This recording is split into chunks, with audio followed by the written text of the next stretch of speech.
이라크 전쟁 중에 미국의 입장을 대변하였던 한 여인이 있었습니다. 그 이름은 스탠퍼드 대학 교수를 거쳐서 부시 정부에서 안보 보좌관에 임명된 콘돌리자 라이스입니다. 아마도 인류 역사상 흑인 여성으로서 최초로 권력의 최정상에 올라갔던 여인이라고 할 수 있을 것입니다. 우리말로 번역된 그녀의 전기를 보면 그녀는 10살 소녀의 시절에 워싱턴 DC를 방문하여서 관광을 하였고 백악관까지 가서 백악관 안에 들어가지 못하고 백악관 밖에서 아버지에게 이런 장담을 했다라는 것입니다. 아빠, 제가 바깥쪽에 서서 백악관을 구경할 수밖에 없는 것은 제 피부색 때문입니다. 두고 보세요. 저는 반드시 저 안으로 들어갈 수 있을 것입니다. 라고 아버지에게 장담을 10살 때 했다는 것입니다. 그런데 그것이 25년이 지난 후에 현실이 되었습니다. 한 흑인 여성이 사명을 바라보고 전진해 나갔을 때 그 사명을 위해서 최선을 다했을 때 그는 그 사명을 이룰 수 있는 그 길을 열었던 것입니다. 사랑하는 성도 여러분, 우리들은 모두 하나님께서 세우신 하나님의 사명자들입니다. 오늘 이 시간 사도 바울을 통해서 사명자들이 가져야 할 자세가 어떤 것인가 7가지를 이 시간 살펴보는 시간을 갖도록 하겠습니다. 자, 먼저는 하나님의 사명의 원천, 하나님께서 사명을 주셨는데 이 사명의 원천은 바로 하나님의 은혜라는 것입니다. 8절을 우리 다 같이 읽어보시겠습니다. 시작. 모든 성도 중에 지극히 작은 자보다 더 작은 나에게 이 은혜를 주신 것은 청량할 수 없는 그리스도의 풍성을 이방인에게 전하게 하시려고. 자, 여기에서 보면은 사도 바울이 성도들 중에서 지극히 작은 자보다 더 작은 나에게 이 은혜를 주셨다라고 말씀을 하고 있습니다. 사도 바울이 자기 자신을 소개하는 내용을 우리가 이해를 하셔야 할 것입니다. 성도 중에 지극히 작은 자보다 더 작은 나, 이 말씀은 최상급과 비교급을 합성하여 구성한 말입니다. 성도 중에 지극히 작은 자라는 것은 바로 최상급이고, 그 성도들 중에 지극히 작은 자 중에 작은 자라고 한 것은 바로 비교급입니다. 이러한 표현은 영어에는 없습니다. 그러나 헬라어에는 이러한 표현이 있습니다. 사도 바울은 이 표현을 써서 가장 작은 자 중에 작은 자, 지극히 작은 자 중에서 더 작은 자라고 자기 자신을 표현한 것입니다. 바울은 자신을 하나님의 위대한 뛰어난 지도자들 중에서 지극히 작은 자라고 말하지 않았습니다. 그는 지극히 겸손하게도 모든 성도들 중에서 지극히 작은 자라고 이렇게 자기 자신을 표현했습니다. 바울은 하나님께서 자신을 선택하시고 자신을 구원하시고 자신을 변화시키시고 또한 자기 자신을 하나님의 일꾼 사도로 세워주신 것을 자각하고서 그것으로부터 굉장한 통찰력을 사도 바울이 얻었던 것입니다. 그 통찰력은 하나님의 은혜에 대한 통찰입니다. 그래서 사도 바울은 모든 성도 중에 지극히 작은 자보다 더 작은 나에게 이 은혜를 주신 것은 이라고 고백을 한 것입니다. 바울은 자신이 복음을 전할 가치가 있는 존재가 아니라는 것을 너무나 잘 알았습니다. 그럼에도 불구하고 자신에게 그 사명을 맡겨주신 것이 바로 하나님의 은혜라는 사실을 자각한 것입니다. 디모데전서 1장 12절에서 14절에 그의 고백이 나와 있습니다. 다 같이 한번 읽어보시겠습니다. 시작. 나를 능하게 하신 그리스도 예수 우리 주께 내가 감사함은 나를 충성되이 여겨 내게 직분을 맡기심이니 내가 전에는 해방자요 핍박자요 보행자였으나 도리어 긍휼을 입은 것은 내가 믿지 아니할 때에 알지 못하고 행하였음이니라. 사도 바울이 또 14절에 말씀하기를 우리 주의 은혜가, 다 같이 한번 읽어보겠습니다. 우리 주의 은혜가 그리스도 예수 안에 있는 믿음과 사랑과 함께 넘치도록 풍성하도다.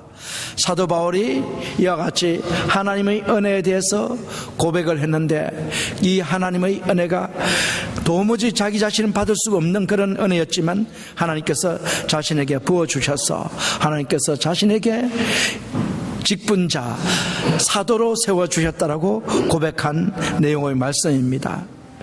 사실상 사도 바울은 사도행전을 읽어보시면 믿음과 성령이 충만한 7 집사 중에 한 사람인 서대한 집사님을 죽이는데 앞장을 선 장본인이고, 또한 다메섹에 있는 형제들을 잡으러 가는데 선봉장을 섰던 사람이 바로 사도 바울이었습니다. 이와 같이 교회와 성도들을 가장 심하게 핍박한 장본인인 자신에게 하나님께서 복음 전파자의 직분을 주신 것에 대해서 이루 말할 수 없는 감사와 찬양 속에서 하나님의 은혜를 찬양한 것입니다. 그것이 오늘 본문의 8절 말씀입니다. 모든 성도 중에 지극히 작은 자보다 더 작은 나에게 이 은혜를 주신 것은 청량할 수 없는 그리스도의 풍성을 이방인에게 전하게 하시고 라고 말씀하고 있습니다. 바울이 이방인의 사도가 된 것은 하나님의 은혜입니다. 은혜란 받을 가치가 없는 사람에게 하나님께서 거저 주시는 것입니다. 따라서 은혜란 값없이 주신 선물입니다. 첫째, 선택의 은혜입니다. 우리가 창세전에 선택받아 하나님의 자녀가 될 만한 어떤 자격이 없는데도 많은 사람들 중에서 우리를 선택하여 하나님의 자녀로 예정해 놓으신 것이 하나님의 은혜입니다. 둘째, 구속의 은혜입니다. 우리는 죄인으로 멸망받아 지옥에 가야 마땅함에도 불구하고 하나님께서 우리를 긍휼히 여겨 우리를 대신해서 십자가에서 독생자 예수 그리스도를 죽게 하시고 3일 만에 부활하게 하심으로 말미암아 그 독생자 예수님을 믿는 자는 누구든지 멸망받지 않고 구원받아 영생을 누리며 장차 천국에 들어갈 수 있도록 하나님께서 구원해 주신 이 놀라운 사건이 바로 하나님의 은혜인 것입니다. 셋째는 사명의 은혜입니다. 사도 바울같이 하나님 앞에 쓰임받을 자격이 전혀 없음에도 불구하고 하나님께서 사명자, 하나님께서 일꾼으로 저와 여러분을 세워주신 것, 이것이 또한 은혜인 것입니다. 사랑하는 성도 여러분, 하나님께서 우리에게 베풀어 주신 하나님의 은혜에 다시 한번 감사하시기를 주님의 이름으로 축원합니다. 옛날 독일 프러시아 제국의 프레드릭 대왕은 아주 지혜롭고 경건한 믿음을 소유한 인물이었습니다. 그가 한 번은 감옥을 방문해서 죄수들에게 물어보았다고 합니다. 너는 도대체 무슨 죄를 짓고 여기에 들어왔는가? 모두가 억울하게 감옥에 들어왔다고 호소를 했습니다. 대왕님, 저는 너무 억울합니다. 저를 이곳에서 나가게 해주세요 라고 호소를 했습니다. 그런데 단 한 사람, 한 청년만이 자기 죄를 시인하면서 자기는 벌을 받아 마땅한데 그래서 이곳에 와 있게 된 것입니다 라고 말했습니다. 그러자 프레드릭 왕은 이런 유명한 명령을 내렸다고 합니다. 저 죄인을 밖으로 내보내시오. 그래서 이곳에 계신 저 순결하고 무지한 분들에게 오염되지 않도록 해주시오 라고 말했다는 것입니다. 프레드릭 대왕은 회개하는 청년에게 큰 은혜를 입혀 주었습니다. 죄사함을 잊게 하고 자유를 주었습니다. 바울이 주님을 만나 회개하고 주님의 은혜를 크게 입었습니다. 죄용산 받고 구원받은 우리도 사도 바울과 같이, 혹은 프레드릭 대왕으로부터 사면받은 한 청년과 같이 우리는 세 가지의 은혜, 선택의 은혜, 구속의 은혜, 사명의 은혜를 입었다라는 것을 깊게 깨닫고 이 은혜를 우리가 체험해야 할 것입니다. 그러기 위해서는 먼저 우리는 성령 충만함을 입어야 합니다. 성령 충만함을 입게 될 때 우리가 하나님께서 주신 이 은혜가 얼마나 큰지를 우리가 깨달아 알 수 있는 것입니다. 여러분, 이 은혜, 선택의 은혜와 구속의 은혜, 사명의 은혜를 깨달으신 분은 아멘 하시기 바랍니다. 아멘. 예, 우리 사명자들은 이 은혜를 깨달아야 됩니다. 두 번째, 사명자들이 깨달아야 할 은혜가 무엇일까요? 그것은 바로 하나님의 사명의 내용입니다. 내용 중에 첫째는 그리스도의 풍성을 이방인에게 전하는 것입니다. 여기서 이방인이라는 것은 예수님을 믿지 않는 불신자들을 말하는 것입니다. 그리스도의 풍성함을 이방인에게 전하는 것이 바로 사명자의 일입니다. 사명자가 해야 할 일입니다. 8절을 다시 한번 읽어봐 주시기 바랍니다. 시작. 모든 성도 중에 지극히 작은 자보다 더 작은 나에게 이 은혜를 주신 것은 청량할 수 없는 그리스도의 풍성을 이방인에게 전하게 하시고, 청량할 수 없는 그리스도의 풍성을 이방인에게 전하게 하시고, 이 은혜가 바로 사도 바울을 사도로 불러주신 하나님의 소명, 하나님께서 친히 지명하신 내용이죠. 이것을 은혜라고 표현했는데, 이 은혜를 주신 것은 청량할 수 없는 그리스도의 풍성을 이방인에게 전하기 위해서라고 고백을 사도 바울이 하고 있는 것입니다. 사도 바울의 사명은 무엇보다도 청량할 수 없는 그리스도의 풍성을 이방인에게 전하는 것이었습니다. 청량할 수 없는이란 단어는 아넥시커 리아스톤입니다. 그 뜻은 밑바닥까지 도달할 수 없는, 한계가 없는 것입니다.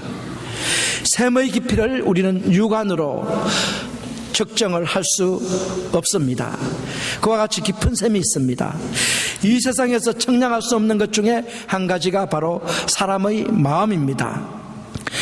부부가 한 지붕 밑에 살고 있지만 남편이 아내의 마음을 다 헤아릴 수 없고, 아내가 남편의 마음을 다 헤아릴 수 없는 것입니다. 사랑하는 성도 여러분, 청량할 수 없는 것 중에 또 하나는 그리스도의 풍성입니다. 여기서 그리스도의 풍성이라고 말씀할 때 그리스도가 주격 소유격일 수도 있고, 그리스도의 풍성일 때 주격 소유격으로 사용될 수도 있고, 또 목적격 소유격으로 사용될 수 있습니다. 주격 소유격 경우에는 그리스도께서 구원을 소유하신 분이시며 그 구원을 수여하시는 분이라는 뜻입니다. 그리스도는 언제나 믿음과 소망과 사랑을 우리에게 풍성하게 주시고, 영생을 주시고, 건강과 축복을 풍성하게 우리에게 주십니다. 그리스도께서는 우리에게 인간으로는 생각할 수 없는 풍성함을 주십니다. 그래서 요한복음 10장 10절에서 예수님께서 내가 온 것은 양으로 생명을 얻고 더 풍성히 얻게 하려는 것이라고 말씀을 하고 있습니다. 그리스도의 풍성이란 목적격 소유격으로 해석할 때 그리스도 자신이 바로 그 복음의 풍성함을 나타내는 말씀입니다. 그리스도의 풍성이란 그리스도의 자신을 나타내는 것입니다. 그리스도가 우리에게 얼마나 풍성한 생명이 되는지 우리는 잘 알고 있습니다. 골로새서 1장 27절에 그 말씀을 우리는 찾아볼 수 있습니다. 골로새서 1장 27절에 보면 하나님이 그들로 하여금 이 비밀의 영광이 이방인 가운데 어떻게 풍성한 것을 알게 하려 하심이라.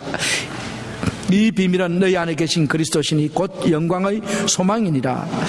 바로 하나님의 비밀이 바로 그리스도시며, 이 그리스도가 바로 영광의 소망이며 하나님의 형체시며 하나님의 본체시며 하나님의 형상으로서 우리에게 보여주신 분이 바로 그리스도십니다. 이 그리스도가 바로 우리가 소유해야 할 풍성한 복음의 내용이 되는 것입니다. 자, 그러면은 그리스도의 풍성의 수혜자, 그리스도의 풍성이 누구에게 전해졌느냐, 이걸 우리가 알아야 되는데, 그리스도의 풍성을 이방인에게 전하게 하시기 위해서 사도 바울을 하나님께서 은혜를 입혀 주셨다라고 사도 바울이 고백을 했는데, 이방인이라는 바로 멸시와 조롱과 천대를 받는 사람들을 뜻하는 것입니다. 하나님께서 청량할 수 없는 복음의 비밀인 그리스도의 풍성을 그 멸시받고 천대받는 이방인들에게 전하게 하신 것입니다. 결국은 그리스도의 풍성을 전해받을 수 있는 사람은 바로 우리들이었다라는 것입니다. 우리가 그리스도의 풍성을 전해받고 우리가 소유하게 됐습니다. 그리스도를 소유하고 지금 살아가고 있는 것입니다. 이 세상에 그리스도의 이름만큼 소중하고 값지고 보배로운 것이 없습니다. 그래서 사도 바울이 고린도전서에 보면 이 보배를 질그릇에 담았다라고 고백을 하고 있습니다. 참으로 놀라운 말씀이지 않습니까? 이 보배, 그 보배가 바로 그리스도이며 그리스도의 복음인 것입니다. 우리는 이 그리스도를 우리 안에 소유하고 있는 것입니다. 그렇기 때문에 사도 바울은 그 사명이 무엇보다도 그리스도의 풍성, 그리스도의 복음을, 그리스도의 풍성한 생명을 이방인에게 전하는 것이었다라고 고백을 하고 있습니다. 사도행전 20장 24절에서 사도 바울이 고백합니다. 다 같이 한번 읽어보시겠습니다. 시작. 나의 달려갈 길과 주 예수께 받은 사명 곧 하나님의 은혜의 복음 증가하는 일을 마치려 하면은 나의 생명을 조금도 귀한 것으로 여기지 않노라. 주 예수께 받은 사명이 무엇입니까? 예수 그리스도를 전하는 것입니다. 예수 그리스도를 전하는 이 사명을 다하기 위해서, 그 길을 달려가기 위해서 사도 바울은 그의 생명을 조금도 귀한 것으로 여기지 않노라라고 고백을 하고 있는 것입니다. 하나님께서 세우신 우리 사명자들은 하나님의 사명의 요소들을 깊이 깨달아야 합니다. 첫째는 사명의 원천은 하나님의 은혜라는 것입니다. 둘째는 사명의 내용입니다. 그리스도의 풍성을 이방인에게 전하는 것입니다. 이제 세 번째 요소, 사명의 또 하나의 내용에 대해서 살펴보도록 하겠습니다. 세 번째 요소는 하나님의 비밀의 경륜을 드러내는 것이 바로 사명자가 해야 된다는 것입니다. 하나님의 비밀의 경륜을 드러내는 것이 바로 사명자가 해야 되는 것입니다. 9절을 다 같이 읽어보시겠습니다. 9절 시작. 영원부터 만물을 창조하신 하나님 속에 감추었던 비밀의 경륜이 어떠한 것을 드러내게 하려 하십니다. 영원부터 감춰졌던, 만물을 창조하신 하나님 속에 감춰졌던 이 비밀의 경륜이 어떠한 것을 드러내도록 사도 바울에게 은혜를 입혀주셨고 사도로 세워주셨다는 내용입니다. 비밀의 경륜은 킹 제임스 버전에서는 The Fellowship of Mystery로 되어 있습니다. 비밀의 교제입니다.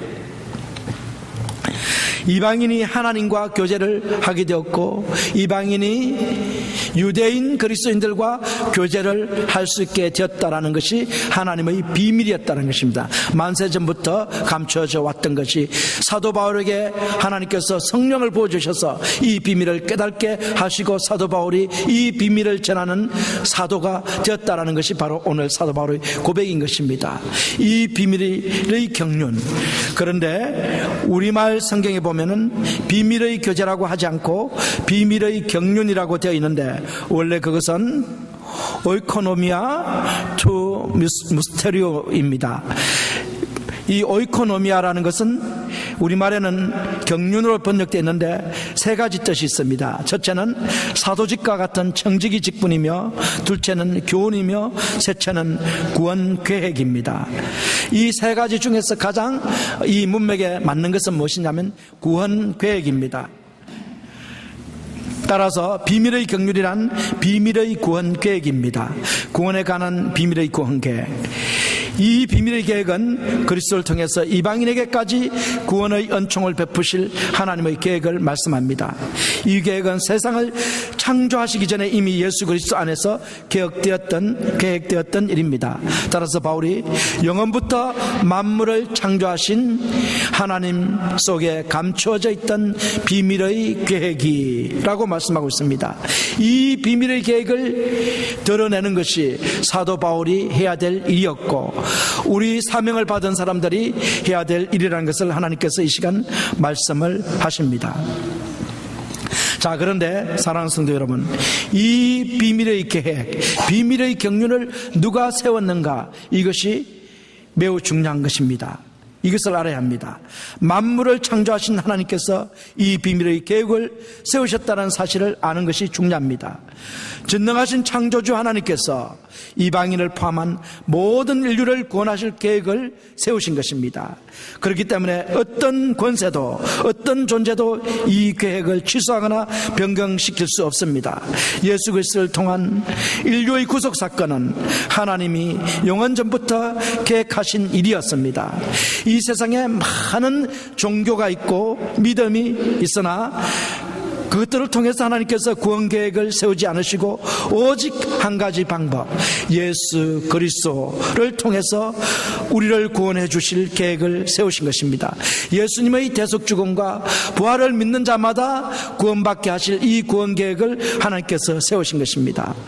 사도행전 4장 12절 말씀해 보면 다른 이로서는 구원을 얻을 수 없나니 천하인간에 구원을 얻을 만한 다른 이름을 우리에게 주신 일이 없음이니라 하였더라. 예수님만이 구원의 길이요, 예수님만이 진리요, 예수님만이 진리라고 주님께서 이 시간 우리에게 말씀하신 것입니다. 사도 바울의 사명은 곧 하나님께서 독생자 예수 그리스도를 통하여 인류를 구원하시고 구원받은 인류를 신앙으로 자라게 해서 새 땅과 새 하늘과 새 예루살렘에서 세세 무궁토록 살게 하신 이 비밀의 계획을 모든 사람들에게 전하는 것이었습니다. 하나님의 사명자들은 이 구원의 비밀의 계획을 깊이 깨달아야 합니다. 자, 이제 사명자가 깨달아야 할 네 번째 요소가 무엇일까요? 네 번째 요소를 다 같이 한번 읽어보시겠습니다. 시작. 하나님의 사명의 결과는 교회를 통해 천사들과 마귀와 사단에게 하나님의 지혜를 드러내는 것입니다. 여기에 참 놀라운 말씀이 있습니다.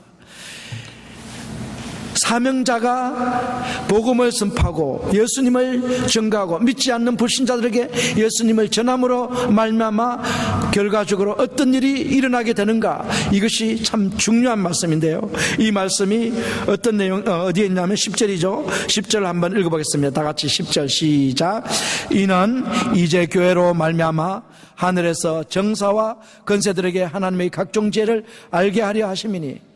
자, 이제라는 것은 사도 바울이 사명자로 세워진 이때라는 것입니다. 이제라는 것은 바로 우리들이 복음을 증거하는 이때라는 것입니다. 이때 교회로 말미암아, 우리가 복음을 전함으로 말미암아 교회를 통해서 하나님께서는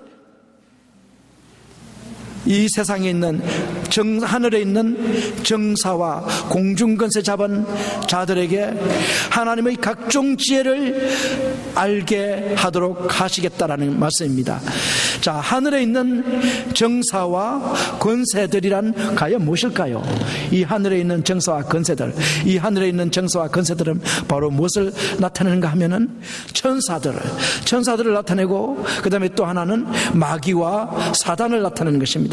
우리는 눈에 보이지 않는 이 영적인 존재들을 분명히 우리는 기억하셔야 됩니다. 우리는 이 물질 세계를 눈으로 보고 있지만은 우리의 더 중요한 세계는 영적인 세계인 것입니다. 이 영적인 세계를 우리가 영안으로 볼 수 있어야 되는데, 이 영적인 세계에는 바로 누가 존재하느냐면 천사와 또 그 하나님을 대적하는 마귀와 사단이 존재하고 있는 것입니다. 이 존재들은 예수 그리스도를 통해서 이 존재들은 이방인이 구원을 받아서 교회의 멤버가 되고 교회의 회원이 되고 이 유기적인 교회 속에서 한 멤버가 되어서 하나의 몸을 이루어서 살아가게 된다는 것, 하나의 통일된 이 몸을 이루게 된다는 이 비밀을 이 천사들도 몰랐고 마귀도 몰랐고 사단도 몰랐습니다. 이 비밀이 감춰져 있었던 것인데, 바로 사도 바울을 통해서, 우리를 통해서 믿지 않는 자들에게 복음을 전함으로 말미암아 이 교회를 통해서, 교회 안에 이 불신자들이 들어와서 회개함으로 하나님의 지체들이 되고 하나님의 몸된 교회의 일원이 됨으로 말미암아 이 교회가 바로 하나의 모든 세계를 통일하는 하나의 교회가 된다는 것을 알게 된다는 것입니다. 이 사실을 누가 깨닫게 되느냐면 바로 천사들도 깨닫게 되고 그 다음에 또 마귀와 사단들도 깨닫게 된다는 것입니다. 이 사명의 결과를 위해서 하나님께서 우리에게 사명자로 세우셨다라는 것을 주님께서 이 시간 말씀하고 있는 것입니다. 자, 이 비밀이라는 것을 우리가 다시 한번 말씀하면 이 비밀이 어디에 관련되냐면 로마서 11장 33절 말씀에 관련되어 있습니다. 깊도다 하나님의 지혜와 지식의 부유하며 그의 판단은 청량치 못할 것이며 그의 길은 찾지 못할 것이다.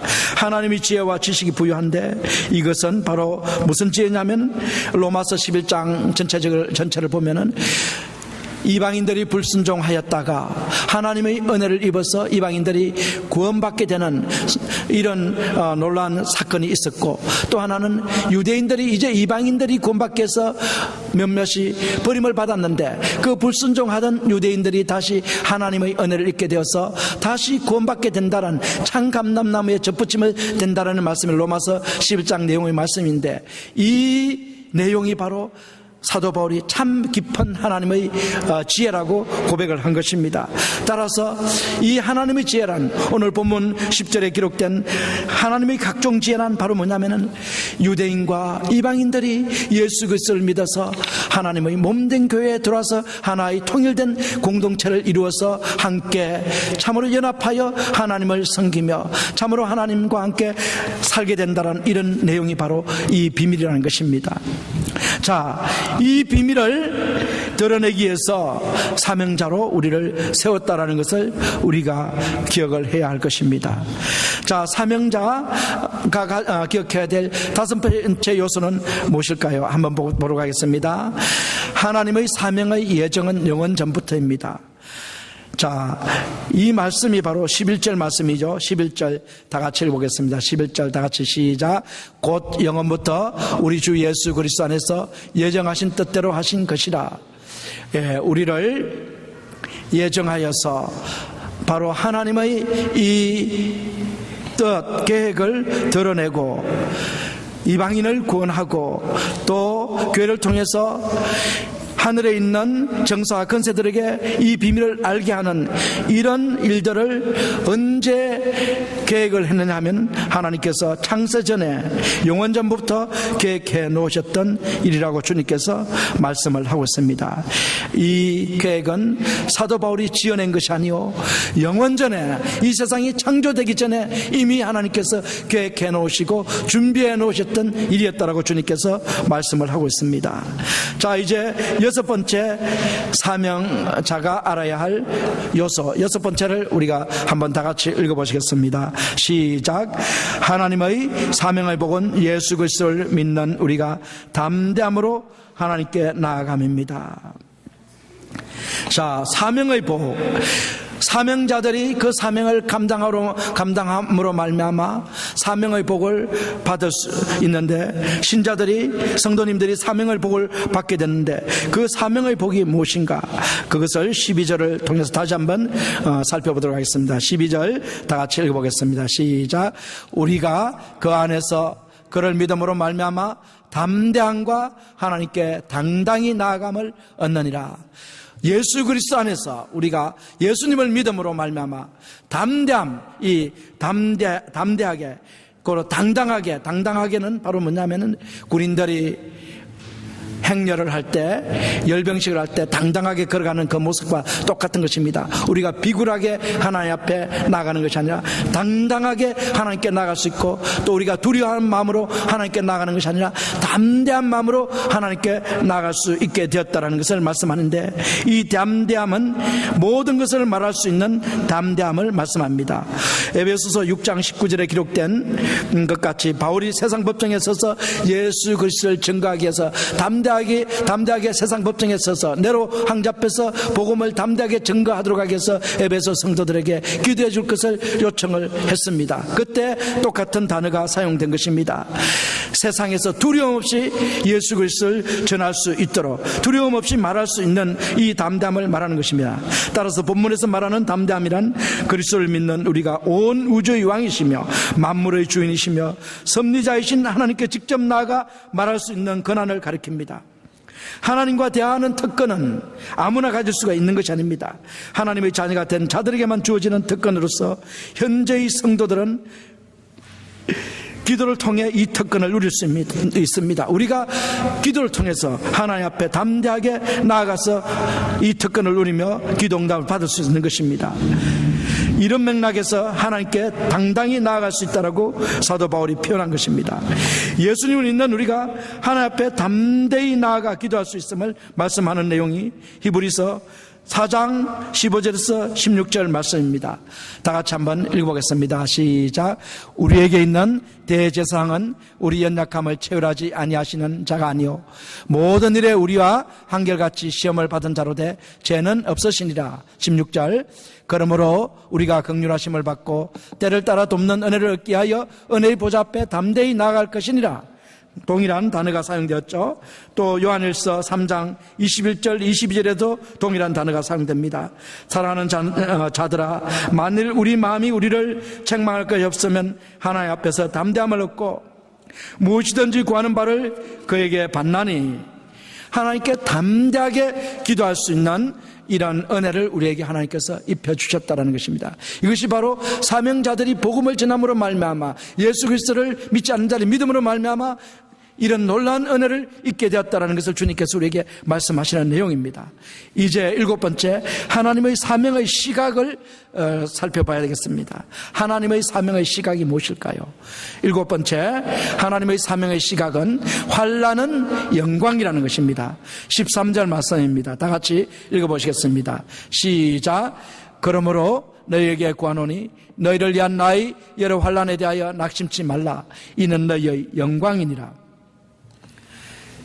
자, 이 7번째 요소 13절은 바울이 감옥에서 편지를 쓰고 있다는 사실을 상기시켜주는 말씀입니다. 바울이 1장에서 모든 신자들이 그리스도 안에서 누리는 복에 대해서 말씀을 했는데 그 목적이 바로 무엇일까요? 그것은 에베소 성도들을 격려하기 위해서 기록한 말씀입니다. 그는 1차적으로 복음을 에베소인들에게 전하기 때문에 에베소인들에게 격려하고 2차적으로는 지금 우리를 읽고 있는 우리들을 격려하기 위해서 에베소서를 로마 감옥에서 쓴 것입니다. 사도 바울은 그리스도의 명령에 순종함으로써 복음을 전하라는 명령에 순종함으로써 감옥에 갇혔습니다. 사랑하는 상도 여러분, 감옥에 갇힌 바울이 오히려 자유로운 에베소 성도들에게 격려의 편지를 쓰고 있음을 우리는 기억해야 돼요. 감옥에 갇힌 사도 바울이 자유의 몸으로 있는 에베소 성도들에게 격려의 편지를 쓰고 있는 것입니다. 여기서 낙심하지 말라라고 할 때 낙심하다란 약하게 되다라는 것입니다. 환난은 외부 압력에 의해서 고통을 당하고 있는 것입니다. 바울의 환난은 에베소 신자들에게 낙심하게 만들었는데 어떻게 낙심하게 만들었을까요? 그들의 미성숙 때문에 바울이 하나님의 진실한 종이 아니라고 생각했을 것입니다. 그들은 또한 복음의 정당성을 의심했을 것입니다. 또한 그들은 바울이 받는 것과 같은 핍박을 당할까 두려워했을 것입니다. 그래서 그들은 그리스도인으로서의 헌신의 자리에서 주춤했을 것입니다. 바울의 환난을 보고 그들은 하나님께서 진짜로 그의 백성을 보호하고 계신가 하면서 의심을 했을 것입니다. 그들은 복음을 위해 헌신하던 적극적인 자리에서 수동적인 자리로 물러났을 것입니다. 에베소 성도들이 바울의 투옥으로 낙심을 했을 것입니다. 그러나 바울은 그들의 시각과는 달리 하나님의 시각을 가졌습니다. 하나님의 시각, 이게 매우 중요한 것이죠. 하나님께서 미리 바울에게 그의 투옥을 알려주셨고 그의 투옥을 통해서 로마에서 복음을 전파하게 될 것이라는 사실을 미리 알려주셨습니다. 따라서 바울의 환난은 하나님의 복음 전파를 위한 환난이었고, 바울은 이와 같은 하나님의 시각으로 그의 환난을 바라볼 수 있었습니다. 사도 바울은 에베소의 성도님들 역시 자신의 환난에 대해서 자신들의 시각이 아니라 바울의 시각, 다시 말씀드려서 하나님의 시각으로 바울의 환난을 보기를 원했습니다. 그래서 바울은 그들에게 그의 환난은 그들의 영광이라고 말씀을 했습니다. 그러면 왜 바울의 환난이 이방인들을 위한 영광이 됩니까? 골로새서 1장 24절을 읽어보시겠습니다. 1장 24절 시작. 내가 이제 너희를 위하여 받는 괴로움을 기뻐하고 그리스도의 남은 고난을 그의 몸된 교회를 위하여 내 육체에 채우노라. 자, 사도 바울은 이방인 성도들을 위해서 받는 그 괴로움을 오히려 기뻐하고, 그리고 그리스도의 남은 고난이 있는데 그 남은 고난을 위해서 내 몸에 직접 그 고난을 채운다고 했습니다. 예수님께서 십자가에서 달려 죽으신 것이 우리를 구원하시기 위해서 십자가에 죽으신 것이라면, 나는 이 몸을 사용하여서 이 몸의 환난을 받게 해서 나는 복음을 전파하여서 이방인들이 구원을 받도록 하겠다라는 이 고백이 사도 바울의 고백이었습니다. 바울은 그리스도의 십자가의 사역이 우리를 구원하는데 충분하지 않다고 말하지 않았습니다. 그리스도의 십자가의 복음이 우리를 구원하는데 충분하지만, 오히려 사도 바울은 그 자신의 고통이 그들에게 복음을 전하는 대가라고 말하고 있는 것입니다. 바울의 투옥 때문에 하나님의 구원 계획이 성취되었다라고 말씀합니다.